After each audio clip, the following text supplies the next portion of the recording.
5 minute with আহাদ। 5 মিনিটে শেখো, জীবন গড়ো। আসসালামু আলাইকুম বস, আশা করি সবাই ভালো আছো। আল্লাহর অশেষ রহমতে আমি অনেক ভালো আছি। সো আজকে আমরা 5 মিনিটে অর্থনীতি প্রথম পত্রের 10 মার্ক 100% কমন ফলাই। 5 মিনিট সময় দাও, 5 মিনিটে তোমার 10 মার্ক, এটা 100% কমন বস লিখে রাখো, খাতার মধ্যে লিখে রাখো। কারণ প্রতি বছর বোর্ডের মধ্যে এই একটা কোয়েকশন দেওয়া থাকেই থাকে। তুমি যদি তোমার গাইড বই তো পাও, মেইন বই তো পাও, সাপ্লিমেন্ট টেস্ট পেপার তো পাও, দেখ পায় যে অর্থনীতি প্রথম পত্রের প্রথম অধ্যায়ে উৎপাদন সম্ভাবনা রেখার এই টাইপের কোয়েকশন নিম্ন হইলেও 25টা কি 30টা দেওয়া আছে। প্রত্যেকটা গাইড বই হোক, সাপ্লিমেন্ট হোক বা মেইন বই হোক। এই প্রশ্নের আনসার কিভাবে করা লাগে আজকে আমরা এইটা নিয়ে আলোচনা করব। প্রথমত, উদ্দীপকের মধ্যে এইরকম একটা টেবিল দেওয়া থাকতে পারে। টেবিল দিয়ে তোমার প্রশ্ন করব, উদ্দীপকের আলোকে উৎপাদন সম্ভাবনা রেখা অঙ্কন করো। তা আমি উৎপাদন সম্ভাবনা রেখা অঙ্কন করতাম, মানে কি পরিমাণ উৎপাদন করা সম্ভব তা একটা রেখার মাধ্যমে আঁকিয়া দেখাইতাম। খেয়াল করো, উদ্দীপকের মাঝে দুইটা দ্রব্য দেওয়া আছে, এক্স দ্রব্য এবং ওয়াই দ্রব্য। মাথাত রাখিও, এই প্রশ্নের ক্ষেত্রে উৎপাদন সম্ভাবনা রেখা যখনই তোমার আঁকার কথা কইব, দুইটা দ্রব্য মাস্ট বি দেওয়া থাকবেই থাকবে। এখানের মাঝে এক্স দ্রব্য ওয়াই দ্রব্য দেওয়া আছে, দেওয়া থাকতে পারে ধান, পাট, গম, চাল, যে কোনো কিছু, মানে দুইটা দ্রব্য থাকবে এক কথায়। এখন যদি অর্থনীতিতে রেখা অঙ্কন করার কথা হয়, প্রথমেই বুঝো আর না বুঝো দুইটা দাগ দিবে, ভূমি অক্ষ, লম্ব অক্ষ ও এক্স ওয়াই, বাস। এখন আও চিত্র কিভাবে আঁকতাম। প্রথমত, এই দুইটা দ্রব্যের কোন দ্রব্যের মান 0, পয়লা মান 0, আগে ওটা খেয়াল কর। এক্স দ্রব্যের প্রথম মান 0, ওয়াই দ্রব্যের 70, তার মানে 0 আছে কোন দ্রব্যের প্রথম মান? এক্স দ্রব্যের। যে দ্রব্যের প্রথম মান 0 থাকতো এটা লেখবাই নিচে এবং পরেরটা লেখবাই তুমি উপরে। যেহেতু এক্স দ্রব্যের মান 0, তাই এক্স দ্রব্য নিচে, ওয়াই দ্রব্য নিচে, আমি উপরে। নিচে বলতে বোঝায় এক্স এর যতটা মান আছে সবগুলো আমি নিচে দাগ বইতাম। এই মান বয়ানের ক্ষেত্রে একটা জিনিস মাথায় রাখবা, মানটা বইব ছোট থাকি বড়, এবং প্রত্যেকটা সংখ্যা একবার করে বইব। একাধিকবার দেওয়া থাকলেও একবার করে বইব। মনে করো এই সূচির মধ্যে 40 আছে 3বার দেওয়া, কিন্তু যখন তুমি এই চিত্র আঁকবা তখন 40 দিবা একবার। তাহলে হোসেন সূচি অনুযায়ী মান বই, প্রথমে আছে 0, 0-র দাগ দেওয়া আছে, বাদে আছে 40, তাহলে আমি হিসাব করি দেখি 10, 20, 30, 40। এই যে 40-এর দাগ এখানে দিলাম, 50, 60, 70। চেষ্টা করবা চিত্রটা এইরকম আঁকা। এমনিতেই দাগ দিয়া দেয় কিনা যে 40, 50, 60, 70 এরকম দাগ দিয়া দেয় না, গ্যাপটা একটু মেনটেন করবা। 0 থেকে 40, এখানে 40 গড়ের ব্যবধান, এইটা 10 গড় 10 গড় 10 গড়, তাহলে হোসাইন বা 10 গড় আর 40 গড়ের ব্যবধান কি সমান হইব? অবশ্যই না। তাই 40 গড়ের ব্যবধানটা একটু বেশি রাখবাই আর বাদ বাকিগুলো একটু কম রাখবাই। এক্স দ্রব্যের মান বয়ানি শেষ। এখন বা ওয়াই দ্রব্যের মান। ওয়াই দ্রব্য ছোটটা কি বড়? সূচির মধ্যে যেরকমই দেওয়া থাকুক চিত্রের মাঝে বই বস্তুটা কি বড়? সবচেয়ে ছোট আছে 0, দিলাম 0, বাদে আছে 40, আবারও সেম 10, 20, 30, 40, 50, 60, 70। বাস, মান বয়া শেষ। এখন আমি মিলাইতাম, দেখো কিভাবে মিলাই। এক্স এর যখন 0 আসিল, ওয়াই এর তখন আসিল 70, তাহলে এক্স এর 0, ওয়াই এর 70, এই বরাবর একটা দাগ দেওয়া আছে, আমি বিন্দু দিয়ে লিখলাম এ বিন্দু। এক্স এর যখন 40, ওয়াই এর তখন 60, এই লিখে এক্স এর 40, ওয়াই এর 60।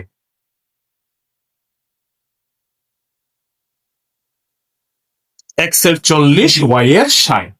এক্স এর যখন 50, ওয়াই এর যখন 50, এক্স এর 50, ওয়াই এরও 50। দিলাম বি বিন্দু, সি বিন্দু। এক্স এর 60, ওয়াই এর 40, এই যে ওয়াই এর 40, এক্স এর 60। দিলাম ডি বিন্দু। এক্স এর 70, ওয়াই এর 0, এই লিখে এক্স এর 70, ওয়াই এর 0 দাগ দেওয়া আছে, এটা দিলাম আমি এই বিন্দু। এখন বিন্দুগুলো বাবা যোগ করে দাও। এই যে রেখা বাড়াইছে এইটা রেখা আমার উৎপাদন সম্ভাবনা রেখা, বোঝা গেছে? অর্থাৎ এই রেখা, এই সীমানার মধ্যে আমি উৎপাদন করতাম পারমু, এর বাহিরে উৎপাদন করা যাইতো না, কারণ এটা আরেক বেটার জমি। উৎপাদন করো, করার সমস্যা নাই, উড়ো খাইতে পারো, এটার গ্যারান্টি আমি নিতে পারতাম না, কারণ আরেক বেটার জমি তুমি উৎপাদন করবে, এখানে আমার কিছু করার আছে বেটা? ভিতরে তুমি তোমার চেষ্টা করো, এখানে তুমি উৎপাদন করো না বিল্ডিং করো, এটা তোমার ইচ্ছে, কিন্তু বাইরে করার চাই না, বাইরে করার গেলে বিপদ আছে বস। তাহলে আশা করি উৎপাদন সম্ভাবনা রেখার চিত্র কিলা আসতে এটা বুঝাইতাম পারছি। এখন ব্যাখ্যা কিলা দিতে হয় ওটা দেখো। আমার জায়গার সংক্ষিপ্ততা, তাই ব্যাখ্যা কেন লিখিয়া দিলাম না, ভিডিওর শেষে তোমরা ব্যাখ্যাটা লেখিয়া পাইবাই। আমি স্ক্রিনশট দিয়ে দিলাই মনে, আমি মুখ দিয়ে বুঝাইলাম, ব্যাপার দেখিলাও। প্রথমত চিত্রের ব্যাখ্যা যখন তুমি দিমায়, প্রথম লাইন মাস্ট বি, একটা ব্যাখ্যা শিখো, সবটি ব্যাখ্যা লিখতে হবে, জাস্ট একটা ব্যাখ্যা। ব্যাখ্যার প্রথম লাইন থাকবো, চিত্রে ভূমি অক্ষের ড্যাশ এবং লম্ব অক্ষের ড্যাশ নির্দেশিত। তাহলে এখানে চিত্রে ভূমি অক্ষে এক্স দ্রব্য উৎপাদনের পরিমাণ এবং লম্ব অক্ষে ওয়াই দ্রব্য উৎপাদনের পরিমাণ নির্দেশিত। এ বিন্দুতে, দ্বিতীয় লাইনে এ বিন্দুতে মানে প্রথম বিন্দুতে, এ বিন্দুতে এক্স দ্রব্যের উৎপাদন যখন 0, ওয়াই দ্রব্য তখন 70। একইভাবে এক্স দ্রব্য উৎপাদন বৃদ্ধি পেয়ে যখন 40, 50, 60 ও 70, ওয়াই দ্রব্য উৎপাদন হ্রাস পেয়ে তখন 70, 60, 50, 40 ও 0, যা বি, সি, ডি ও ই বিন্দু দ্বারা নির্দেশিত। এখন বিন্দুগুলো যোগ করলে যে রেখা পাওয়া যায় তাই উৎপাদন সম্ভাবনা রেখা। আশা করি বুঝাইতাম পারছি। দেখো যায় এক্স দ্রব্যের মান বাড়ছে, ওয়াই দ্রব্যের মান কমছে, কতভাবে হয়েছে এটা হয়েছে, বুঝছো? চিত্র ব্যাখ্যাটা আমি লিখিয়া দিব, চিন্তা করিও না, ভিডিও শেষে লেখা পাইবাই, তাই এই ব্যাখ্যাটা নোট করে নিবে। আশা করি বস উৎপাদন সম্ভাবনা রেখা বুঝাইতাম পারছি। পরবর্তী প্রশ্ন কিতা করছে, উদ্দীপকের আলোকে x সমান 40, y সমান 45 একক এবং x সমান 70, y সমান 60 একক উৎপাদন সম্ভব কি?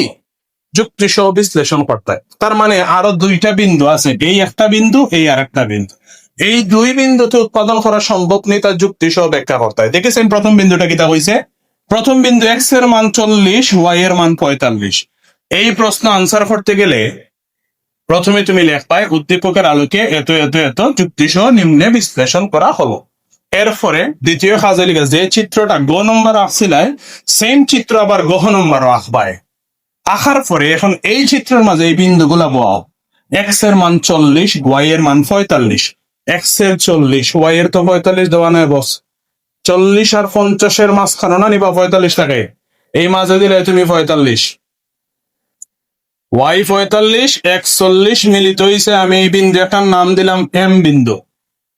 আবার এক্স 70, ওয়াই 60, এক্স এর মান 70, ওয়াই এর মান 60, এই যে 60 কে আমি নিব 70 এর লগে, এখানে একটা বিন্দু দিলাম আমি এন বিন্দু, দুইটা বিন্দু বাড়াইছে, একটা এম যেটা আমার জমির ভিতরে, মানে উৎপাদন করা সম্ভব কিন্তু যুক্তিক নাই।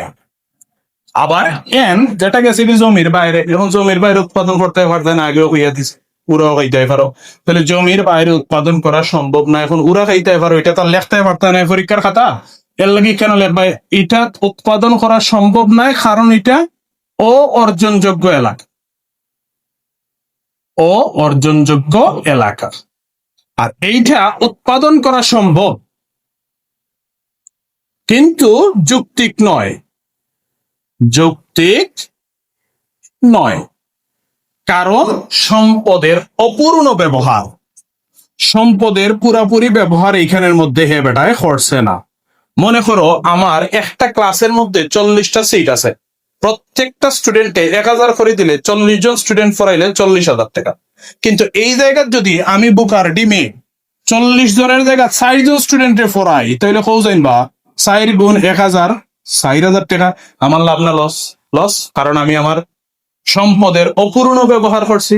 আবার 40টা সিট আছে, স্টুডেন্ট আমি 80টা পড়াইতাম পারবো নি, একটার মাথার উপরে আর একটা তুললে? অবশ্যই না। তাইলে এই ক্ষেত্রে এটা হইলে গিয়া অর্জনযোগ্য এলাকা, আর এইটা হইলে গিয়া উৎপাদন করা সম্ভব নয়, উৎপাদন করা সম্ভব কিন্তু যৌক্তিক নয়, কারণ হইলে গিয়া সম্পদের অপূর্ণ ব্যবহার। বাস, কিভাবে ব্যাখ্যা লেখতে হয় তা দিয়া দিলাম, টেনশনের কোনো কারণ নাই, 10 মার্ক কনফার্ম লিখিয়ে রাখো।